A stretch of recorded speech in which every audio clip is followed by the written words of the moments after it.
Segala sesuatu di dunia terdistorsi, dan tangisan Putri Wenxing sekali lagi menjadi kabur seolah-olah dia tenggelam dalam air. Kekuatan leluhur hitam tidak secara langsung membunuh Qin Yichen, tetapi seolah-olah dunia runtuh. Semuanya jatuh ke dalam cahaya dan kegelapan, bengkok dan hancur.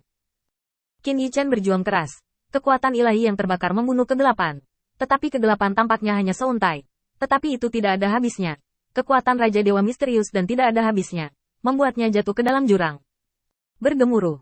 Tiba-tiba, semua yang ada di depan mata Qin Yichen berubah menjadi gelembung gelap, seperti mimpi dan ilusi. Di dalam gelembung, dia merasa seperti melihat kembali hidupnya. Dia melihat adegan pengalamannya. Senyuman para sahabat itu membeku, dan kekuatan kebohongan Raja Dewa gemetar.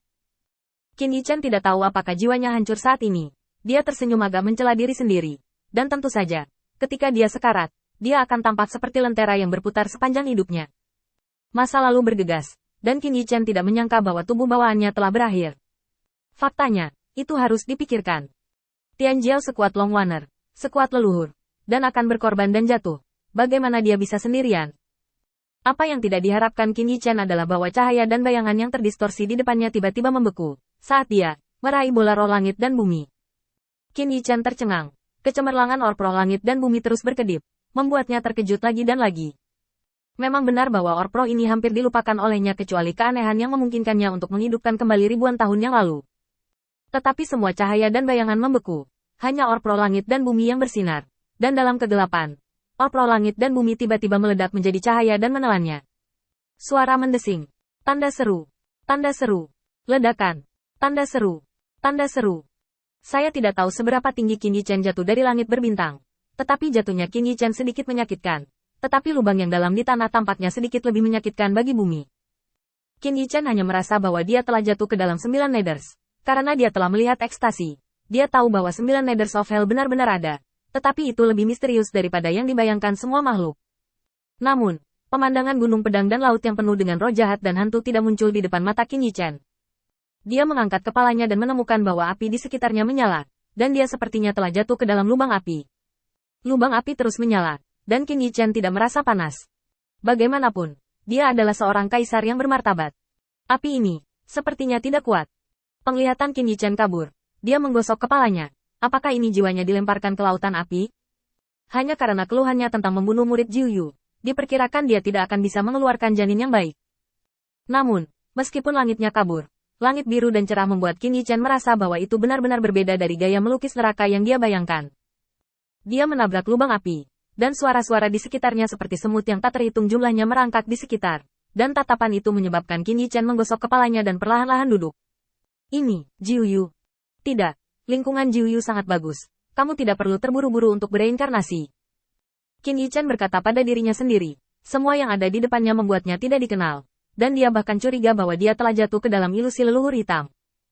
Namun, saat dia menggelengkan kepalanya dan pemikirannya menjadi lebih jernih, Qin Yichen merasa bahwa leluhur Hei tidak begitu membosankan.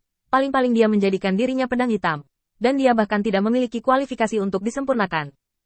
Dan tulang belakang naga Leize masih jauh tertinggal. Ini adalah runtuhnya langit dan bumi, menyebabkan kesenjangan dalam ruang dan waktu. Di mana aku jatuh?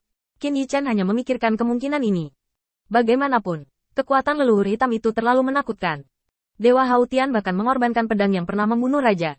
Dengan gelombang kehancuran langit dan bumi seperti itu adalah berkah baginya untuk hidup. NS. Biarkan aku mengatakan, bagaimana aku bisa mati seperti pria tanpa nama? Qin Yichen senang. Bagaimanapun, Brother Stargazer mengatakan bahwa keberuntungan naga sejati sedang berkedip. Bahkan jika dia mati, dia harus kuat dan kuat. Memikirkan hal ini, Qin Yichen merasa lega. Meskipun dia masih sangat khawatir tentang kerumunan Bai Guanxing. Tetapi kekhawatiran itu tidak berguna, dan dia tidak dapat membantu pada saat ini. Pertama, mari kita lihat apakah ini alam semesta kuno atau surga kaisar. Ras mana itu? Dan dengan cepat bertemu dengan saudara pengamat bintang. Jadi Qin Yichen melihat sekeliling dan menemukan bahwa dia baru saja menghancurkan tumpukan pohon suci yang terbakar. Dan di belakangnya, ada salib yang terbuat dari pohon suci.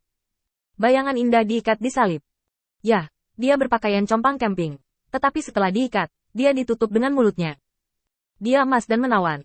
Tetapi akar rumput di rambutnya agak tidak senonoh. Wanita yang diikat itu berambut pirang dan bermata biru. Pada saat ini, dia menatap Qin Yichen dengan tidak percaya. Matanya seperti permata sepertinya melihat keajaiban. Ekspresi ini, klan macam apa? Aku kaget saat melihat Feng Mou. Qin Yichen tercengang. Tetapi dia tidak bisa mengerti apa yang terjadi ketika gadis ini diikat ke salib. Dia menginjak pohon suci yang rusak dan terbakar. Seolah-olah dia dilahirkan kembali dari api. Melihat sekeliling, ekspresinya seperti seorang raja.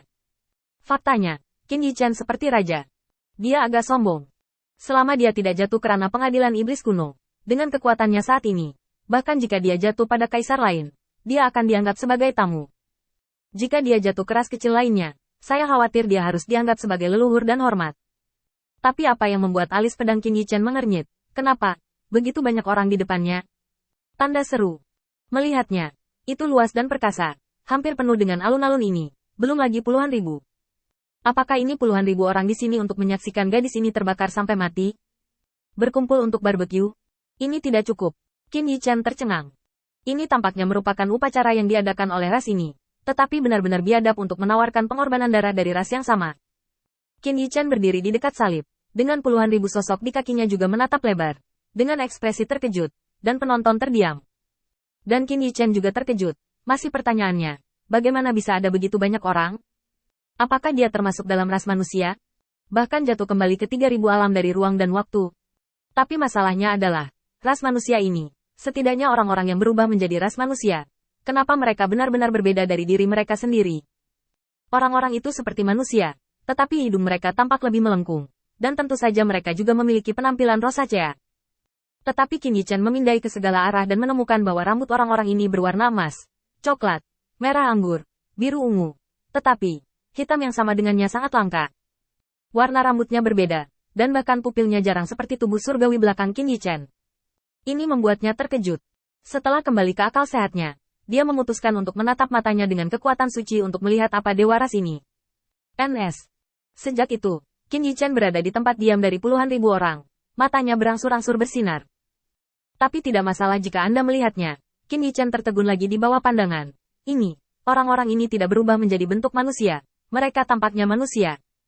Meskipun aura beberapa dari puluhan ribu sosok agak salah, mereka tampaknya adalah hantu yang tersembunyi di antara kerumunan. Tapi, apakah ini ras manusia?